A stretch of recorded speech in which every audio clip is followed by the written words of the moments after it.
Today, I wanted to talk about the Interprovincial trade barriers. Internal barriers in the interprovincial trade. interprovincial barriers. interprovincial trade barriers that we have in place in Canada. They've been all over the news lately because we're trying to prepare for the possibility of tariffs from Trump and the United States. We've got a 30-day delay, but who knows if it's going to last the full 30 days. Anything could change. So a lot of Canadians are on edge, and a lot of these experts are trying to figure out how we can mitigate some of the damage that these tariffs can do to Canada. One of the major strategies that they've been mentioning is the removal of the interprovincial trade barriers that have been in place in Canada for decades.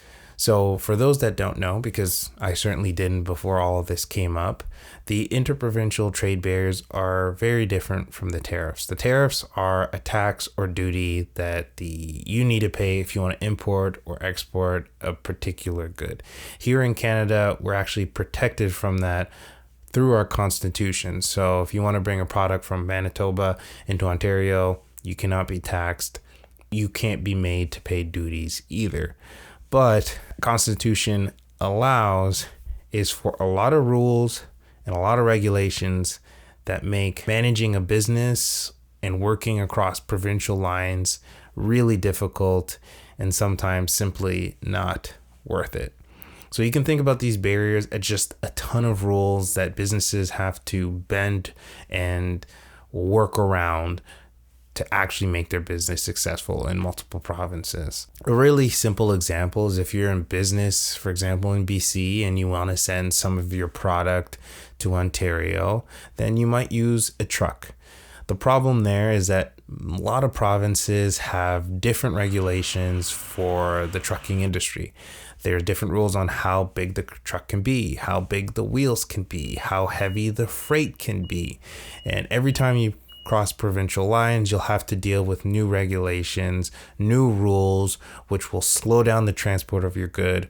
And we all know time is money. You can also think of barriers as not allowing small businesses like tradesmen or small construction companies to work in multiple provinces. Every province has their own certification boards. So if you want to work in Ontario and Quebec, well, guess what? You need to get your certification in Ontario. You need to get your certification in Quebec as well. Again, it's a pain. And even still, if you want to sell maybe some sort of product in a grocery store, well, you also have to think about the packaging requirements. Some provinces have different packaging requirements for certain goods. And so it might not be worth it to change your whole system just to be able to sell to a particular province. You might be better off just sticking with your home province. All these regulations don't seem to benefit Canadian consumers and Canadian small businesses. They just make everything so difficult.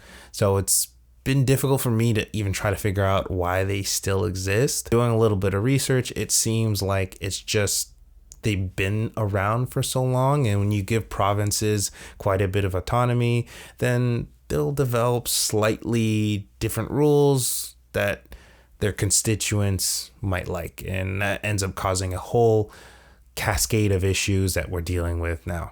Also, there are lobbyist groups that might want to protect I guess you want to call it domestic production, or the businesses within a particular province, because if they allow, for example, contractors or tradespeople to come in from Ontario into Quebec or any of the other provinces, well, that means more competition. They could say it might lower wages. We need to be protected.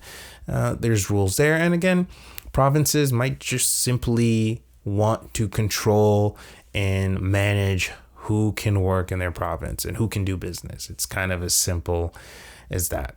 But to me, when I look at it, it's really anti-competitive and it doesn't benefit Canadians. And when you look at any of the estimates that these economic experts have put out there, they say that if you remove these interprovincial trade barriers, it could increase our economy by $250 billion. That amounts to $1,000 for Canadian households every year. That could definitely help us a little bit when dealing with these tariffs, especially if they last for a long time. This could be beneficial for Canadians going forward. It could really help light a match and strengthen innovation in Canada, because you have to think about it. If you're a Canadian business, well, ideally you want to grow within your own country before you go worldwide. But in Canada, it actually doesn't work that way. It's easier for you to create a business, go to the United States, than it is to actually trade with the partners right next to you, because of our interprovincial rules. So you're like, well, I'll just sell to the US, or the US will sell to us. They don't have to deal with any of these rules. It doesn't make sense, and is definitely something that needs to be changed. So that is an overview of the interprovincial trade barriers that exist here in Canada. There's a lot more to it, but just wanted to create something quick and easy for people to digest if they want a primer, so they can actually understand a little bit of what's happening on the news every day. Thank you.